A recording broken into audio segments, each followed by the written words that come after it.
Jangan lupa like, komen, dan share YouTube TVRI Bengkulu dan nyalakan loncengnya ya.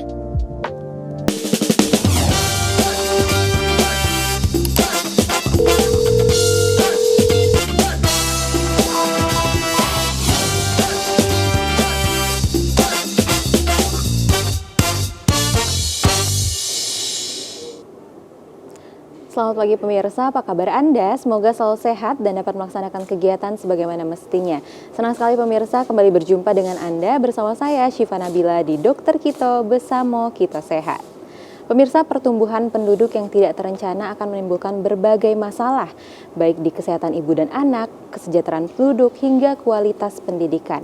Program Keluarga Berencana atau KB kini hadir untuk solusi aman dan juga terjangkau serta efektif untuk menangani pertumbuhan penduduk. Hari ini kita akan membahas terkait dengan KB sebagai solusi aman. Tentunya saya sudah temani dengan dua narasumber kita, dua dokter Kito yang sudah sangat berpengalaman di bidangnya. Yang pertama, Syifa sudah ditemani dengan Dokter Putri Santri. Selamat pagi, dokter. Pagi.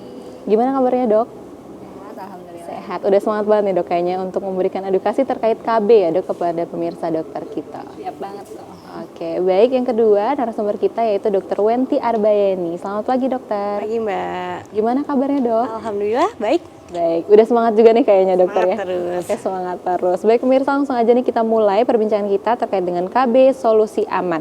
Untuk pemirsa dokter kita yang ingin bertanya bisa di 0811 1013 210. Langsung aja nih kita mulai, dokter, terkait dengan terminologi terlebih dahulu, definisi umum dari KB. Siapa mungkin mulai dari Dokter Wenti. Mungkin boleh dijelaskan, dokter. Oke, jadi KB kalau kita di Indonesia menyebutnya KB ya, keluarga berencana. Padahal itu adalah sebuah kontrasepsi. Kontrasepsi itu bukan artinya melarang, tapi dia konsepnya adalah mencegah. Fungsinya apa? Agar kehamilan itu direncanakan. Kenapa harus direncanakan? Karena banyak sekali efeknya atau dampak negatifnya yang akan terjadi apabila kehamilan tanpa rencana. Contohnya ya, kalau kehamilan itu terlalu berdekatan jaraknya ya, karena idealnya jarak antara kehamilan adalah minimal 18 sampai 24 bulan minimal. Artinya dari 18 bulan sampai 24 bulan atau 2 tahun ya. Jadi kalau terlalu dekat, apa yang terjadi? Dampak pertama adalah dari ibunya. Kita tahu kalau ketika melakukan persalinan banyak sekali yang dikeluarkan. Ketika hamil 9 bulan banyak sekali yang harus dipersiapkan. Jarak yang terlalu dekat, tubuh ibu belum sanggup atau belum siap. Akhirnya apa? Paling sering terjadi adalah resiko perdarahan yang tinggi, resiko anemia pada ibu. Apakah hanya di ibunya saja? Tentu saja tidak. Dia akan berlanjut kepada anaknya. Dampaknya akan ke anaknya. Lalu dari anaknya apakah lagi dampaknya? Akan berdampak pada kehidupan keluarganya. Maka dari itu, kehamilan yang direncanakan adalah hal yang sangat penting untuk dilakukan. Makanya pemerintah sendiri, terutama Kemenkes ya, adalah mencanangkan program KB. Oke, berarti efek sampingnya luas banget ya, dok ya. Untuk KB ini bukan dari ibu aja, anak, tapi juga ke penduduk nantinya. Betul sekali. KB ini juga dibilang bahwa dia bisa mengontrol pertumbuhan penduduk ya, dok ya. Kenapa sih KB dinilai oleh baik Kemenkes maupun pemerintah ini bisa mempertahankan pertumbuhan penduduk yang terencana, dokter? Ya, jadi kan kalau KB itu kan ada jenis-jenisnya ya. Jadi kita nanti bisa mempersiapkan untuk perencanaan kehamilan apakah jangka pendek atau jangka panjang. Jadi nanti akan terstruktur. Jadi pertumbuhan penduduk pun tidak akan meledak dia. Jadi akan tertata. Oke, minimal 2 tahun. Jadi kan per 2 tahun mungkin akan ada kenaikan-kenaikan. Jadi nggak akan terjadi lonjakan atau ledakan. Biasanya yang kemarin agak ledakan ketika pandemi ya. Karena situasinya memang crowded sekali. Oke, berarti ada jenis-jenisnya juga ya, dok ya, untuk KB. Tentunya itu harus dikonsultasikan ya, dok ya, ke dokter ya. Mungkin kita jelaskan ya, dok, biar di slide aja agar lanjut ya lebih jelas. Oke, waspadai kehamilan beresiko sebagai KB sebagai solusi aman ya. Jadi memang kehamilan beresiko sangat kita hindarkan atau harus kita jaga supaya kehamilan itu tidak menjadi resiko. Malah kehamilan adalah sebagai sebuah rencana yang matang. Untuk apa? Untuk keluarga yang terencana dan sehat. Nah, mulai ya. Jadi kontrasepsi adalah merupakan pencegahan terjadinya kehamilan atau konsepsi, bukan aborsi atau bukan melarang ya. Ini harus diluruskan konsepnya adalah kontrasepsi adalah pencegahan yang terstruktur. Jadi memang ada rencananya, bukan kita menstop atau melarang ya. Kemudian alat kontrasepsi merupakan alat yang digunakan untuk mencegah terjadinya suatu kehamilan.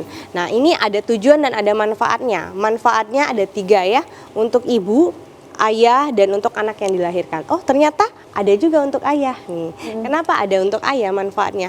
Jelas ya, ayah adalah kepala keluarga. Dia akan menafkahi atau mempersiapkan segi ekonomis di keluarga tersebut. Jadi manfaatnya juga akan ada untuk ayahnya dan anaknya juga pasti, karena kan dari anaknya itulah harus dipersiapkan secara matang dan untuk anak itu sendiri. Kemudian tujuannya apa? Yang pertama, mengatur kehamilan yang diinginkan. Jadi misalkan yang belum hamil, belum pernah hamil, atau pengantin baru, ternyata dia masih ada yang harus dilakukan. Misal adalah ada kontrak pekerjaan yang kalau misalnya dilanggar akan terjadi penalti, dan itu akan membuat dampak yang lumayan ya untuk kehidupan keluarganya. Maka perlu dilakukan perencanaan kehamilan ketika menikah. Ya, kemudian menjaga kesehatan dan menurunkan angka kematian ibu, bayi, dan anak. Kenapa dok bisa menurunkan angka kematian ibu, bayi, dan anak tadi? Karena kita tahu tadi kalau kehamilan yang beruntun, artinya kehamilan yang jaraknya berdekatan atau berdempetan, itu resiko pada ibunya sangat tinggi. Resiko perdarahan, resiko anemia karena tubuhnya belum siap. Apa yang terjadi ketika terjadi perdarahan ataupun anemia? Yang pertama tentu angka kematian ibu akan tinggi. Dilanjutkan dengan angka kematian bayi. Dan untuk anaknya, kalau terjadi anemia pada anak, maka akan banyak dampak yang terjadi, baik dari segi kognitif, kesehatan, maupun psikologis anaknya akan terganggu. Dan ini yang kita tidak inginkan. Jadi sepele terlihat, tapi ternyata dampaknya banyak sekali runtutannya dan sangat luas cakupannya ya. Kemudian meningkatkan akses dan kualitas informasi, pendidikan dan konseling, pelayanan keluarga berencana, dan kesehatan reproduksi. Jadi adalah tujuan dari kontrasepsi itu bukan hanya untuk mencegah hamilan, tapi kita akan memberikan edukasi. Biasanya ada di posyandu ya, di posyandu, ataupun mungkin kalau nggak sempat ke posyandu boleh ke puskesmas untuk sekedar sharing atau tanya-tanya tentang kontrasepsi. Jadi kontrasepsi itu banyak sekali jenisnya, dari hormonal dan non hormonal, dari yang jangka pendek maupun jangka panjang, dari yang non efek samping sampai yang ada efek sampingnya. Jadi bisa disesuaikan dengan kebutuhan masing-masing keluarga dan keinginan dari si ibu ataupun si ayah. Berarti sebelum kita memasang kontrasepsi itu ada konseling yang terlebih dahulu. Benar sekali. Jadi jangan langsung cuman taunya mungkin KB itu suntik gitu ya, atau misalnya IUD gitu kan. Nggak, ternyata jenisnya banyak sekali. Itulah pentingnya dilakukan nanti edukasi. Biasanya kalau yang ibu-ibu yang suka ke posyandu, setiap minggu akan rutin dijelaskan tentang apa saja jenis-jenis KB. Dan kalau mau KB ada yang gratis mungkin, ada yang berbayar, ada yang efek sampingnya minimal, ada yang efek sampingnya agak lumayan. Oh, berarti itu yang nanti akan dikonsultasikan dengan personal kita sendiri ya dok? Tergantung personalitas dan kebutuhan keluarga. Kita balik lagi, bagaimana ekonomis keluarga, bagaimana pekerjaan orang tuanya, kemudian apa yang perlu dilakukan. Misal, ternyata anaknya baru umur 2 tahun, dia belum sanggup nih kalau mau tambah anak lagi. Kira-kira jangka umurnya yang mau berapa? Misalnya nanti lah dok, kalau umur anak saya 4 tahun, berarti kan dia mau jeda 2 tahun lagi. Kira-kira dalam waktu 2 tahun KB apa yang cocok? Tuh, nanti akan dikonsultasikan ya. Kemudian meningkatkan partisipasi dan kesertaan pria dalam praktek keluarga berencana. Nah, ini perlu di-highlight ya.